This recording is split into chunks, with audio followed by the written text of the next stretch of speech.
Welcome to ABP Desam Health Conclave 2025. For which I would request the moderator, Diksha Navani, to please join us on the stage. Let's welcome her with a round of applause, everybody. Let's put our hands together. And now let's invite the speaker, Dr. Harshini Errabelli, founder, Sleep Therapeutics, Hyderabad. Can we give a big round of applause for her, please?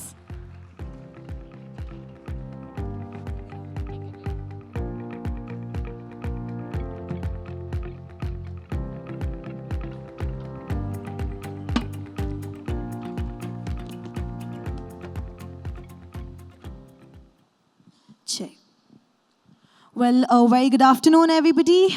This session is very important, I would say deeply personal, because I think this is something that we all have to really look into, which is rebalancing life by rebooting sleep and well-being. Well, before I start my session, I'd like to ask our students, the members in the audience, how many of you sleep less than 6 hours? 6 hours or less? Can I see your hands up? Show me your hands up. Come on, be honest with me, huh? Be very honest, okay? Let me also add myself in this. Okay, how many of you struggle to sleep? Oh my God, okay, we have a lot of hands here. All right, okay, and how many of you feel tired even after you get 7-8 hours of sleep? Well, now you know why this topic is so personal and important. Okay, let me also ask you, if sleep was a subject in school, how many of you would be failing right now?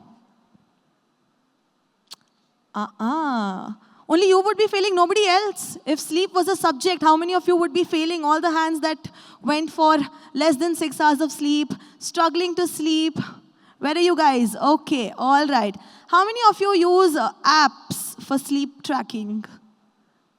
Nobody? Nobody uses any apps? Okay, we have 2-3 hands here. All right. So a very warm welcome, Dr. Harshini, and I think we've just gotten a live statistics here. Let me start by asking you, what are the most common sleep disorders that you encounter today? Thank you so much for the kind introduction, and thanks for inviting me as a speaker. Thank ABP for the platform. So I really appreciate, in the first place, I really appreciate the effort which has made my day, because ABP actually realized that basic lifestyle, diet, sleep, fitness, these are quite very important. So I really appreciate that. And for your question, I think most of the people already gave their answers. Right. So the most common sleep disorders is a loud snorer. The first one is snoring. So because snoring is a sign of obstructive sleep apnea, which causes many, many health issues. So snoring is the most common sleep disorder we see. The second thing is sleeplessness. So if you see 50% of them raise their hands saying they would fail the subject. Right. So sleeplessness, which is called insomnia. Right. People might take time to fall asleep, or people might take time to maintain their sleep. So sleeplessness is the second most common thing.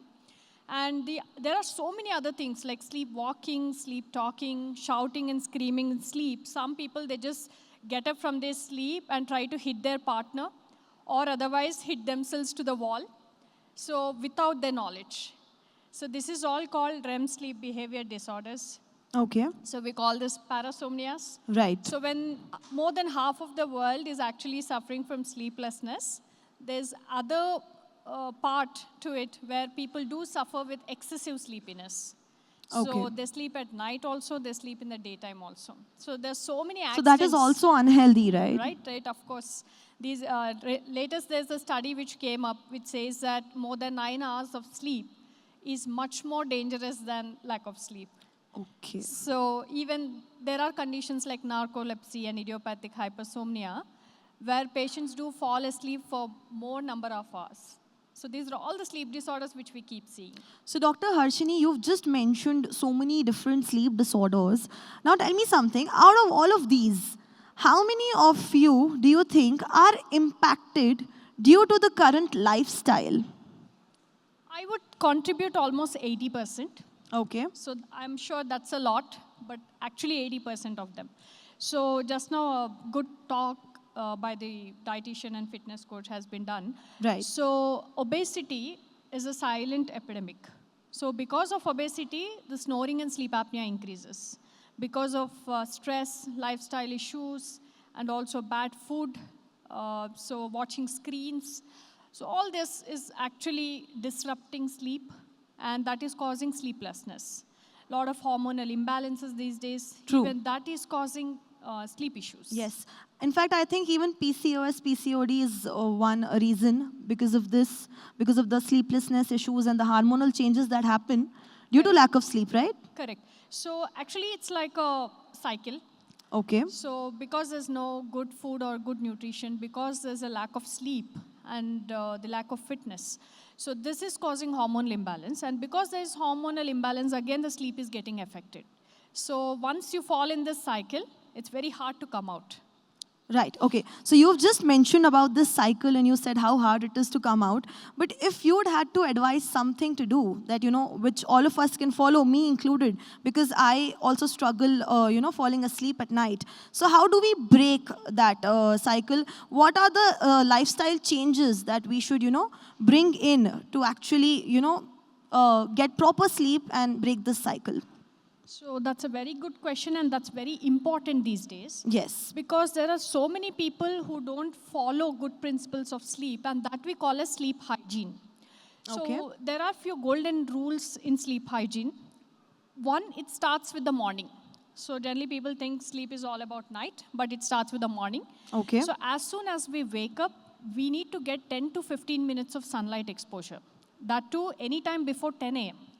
So because sunlight not just produces vitamin D, but it also produces melatonin. So this melatonin, once it increases its levels in the body by noon and by night, you feel drowsy because of that melatonin. So sunlight is very important. That's the first point. Second point is how much of a work you're doing. So you need to practice certain breathing exercises, like relaxing techniques, so that you don't get too much stressed up. And the next thing is your diet. Along with that, you need to have your dinner at least 1 to 2 hours before sleep. Because even your digestive system, it has to finish its work, at least half of its work, and then it can also relax. So finishing dinner 2 hours before sleep is quite important.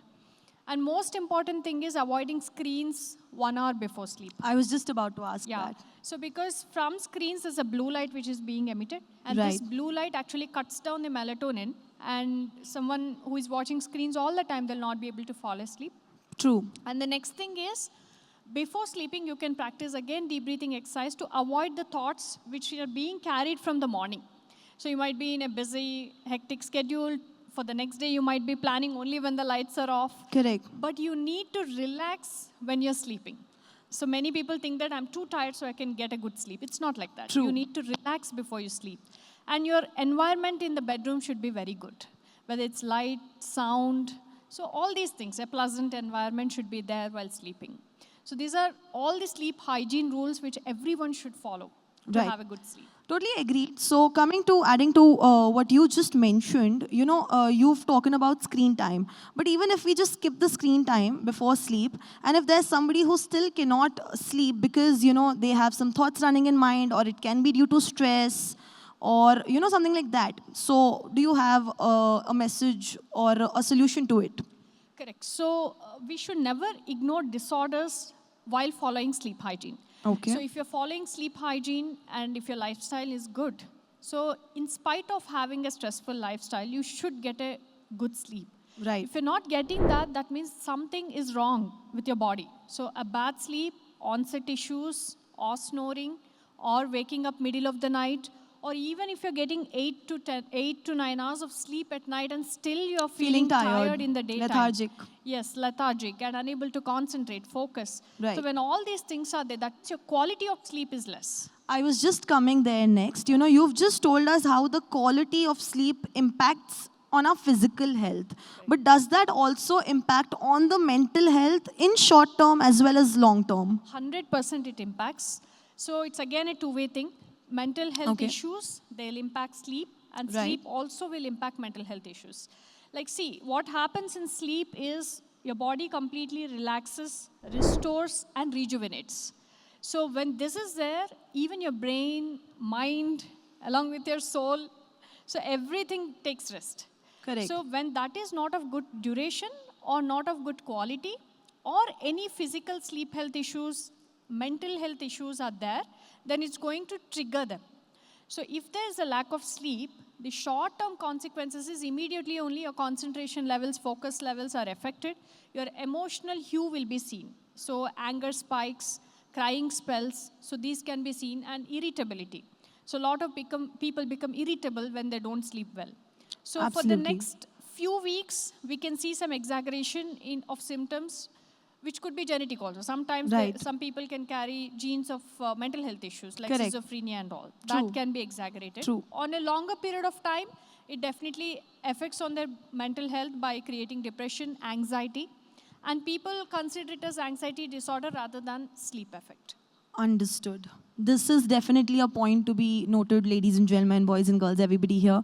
Okay, so Dr. Harshini, now I'd like to ask you, what are the most common misconceptions on sleep that you've come across? So one example I'd like to highlight, that, if somebody is, say, sleeping for 4 to 5 hours a day, and then they can catch up on the sleep on weekends.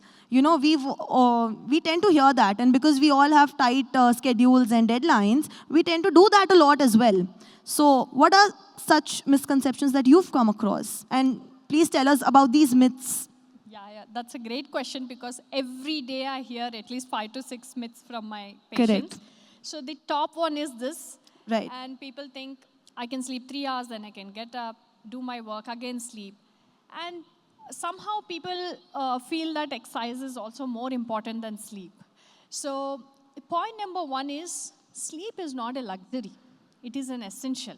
Right. So that is the most important point which everyone needs to understand. And the common myth is this: we don't need continuous sleep on a whole day of 24 hours. If we sleep for total of 7 hours or 8 hours, it's sufficient. It's not like that. Mandatory, we need 6 hours of continuous sleep. If a nap is included in the afternoon, it should only be 45 minutes and not more than that.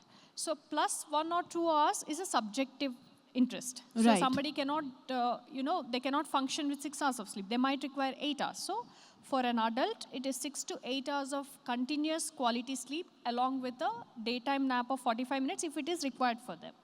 This is one of the most common myth. And the second myth is, if I exercise late at night or late in the evening, then I get tired and I can fall asleep very well. Exactly. This I is think most of another- us do that. Yeah, Yes. this is the biggest myth.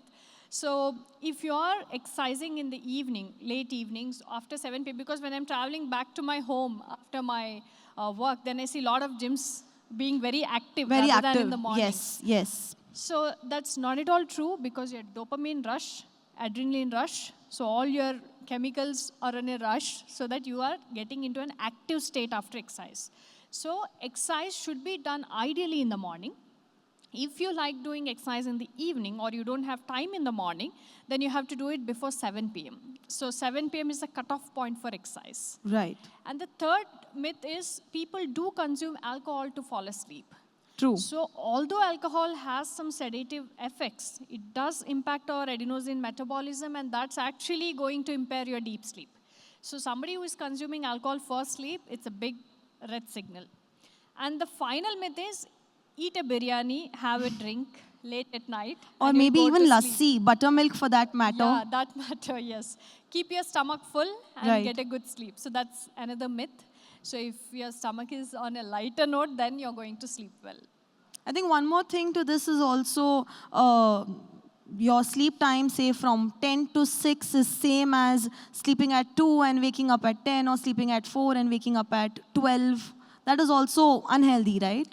Of course it is, but these days what's happening is, especially in metropolitan and cosmopolitan cities, there are a lot of companies which are there who work for other countries abroad. Night whose- shifts. Yeah, Yes. timings are really different. Right. So we call them night shift workers. Correct. For night shift workers, we can take it as an exception.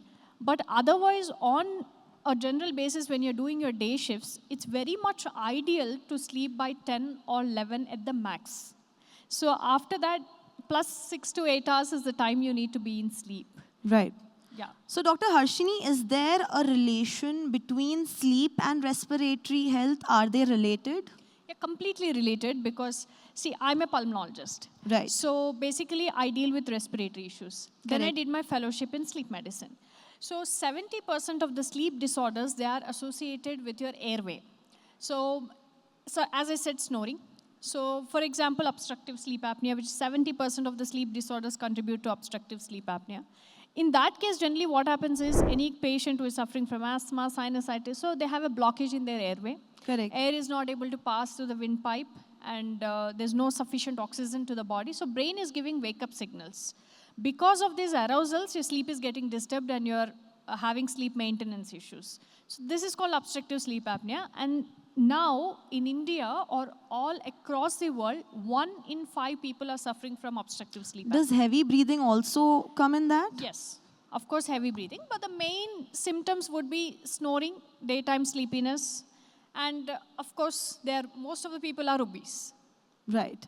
So coming to my next very important question, I think that everybody here would be interested in, how can technology be harnessed rather than hinder healthy sleep habits?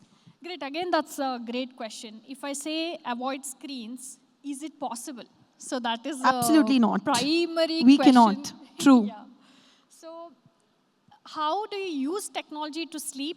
Correct. And where should you put a comma or a full stop to the technology in the day? Right. So this is very important. So one thing is, I'll say the advantages first rather than disadvantages. Yes, please. So the advantages are sleep trackers. If you see, today we are seeing Apple Watch monitoring your sleep, Fitbit, Whoop Band, Oura Ring, Gabit. There's so many things in the form of rings, bands, and watches, which are actually measuring your sleep by quantity, quality, and all these things. So they are quite useful to screen your sleep. Second thing is, this will give you an idea about how much duration you're sleeping, what's the quality, and are there any arousals or wake-up signals. It will give a red flag signs also, so that you can go to a doctor. Next part is, see, in your phones also there's night mode. So Correct. blue light blockers. So these things will also help. Somebody is doing a night work, they cannot avoid screen 1 hour before. So at least they can switch on the night mode. You can use that. Third thing is there are good number of apps to install cognitive behavior therapy, to measure your snoring levels, to understand, or even listen to some good music, peaceful music, to avoid white noise. So all these are the uses of technology. For that matter, in the diagnostics also, we use quite a lot of technology to detect any sleep disorders. So we do sleep studies, sleep test, polysomnography, and all this. And at the same time, even on a general scale also, if you see at home, there is home automation these days. In home automation, so you'll have a night scene where the curtains are off. Once it's sleep time, the curtains are Correct. closed, Right. and the lights are off or dimmed. So this is all the advantages of technology. And like artificial intelligence is coming into place. So we can track the sleep disorders very well wherever they are. So they need not come to the doctor. The disadvantages would be mainly being obsession about the trackers. So people get into anxiety. It's just for you to understand whether you're sleeping or not. But you should not be anxious. What if I didn't sleep for 10 minutes? I am 10 minutes shortage of sleep, or should I go to a doctor? So this increases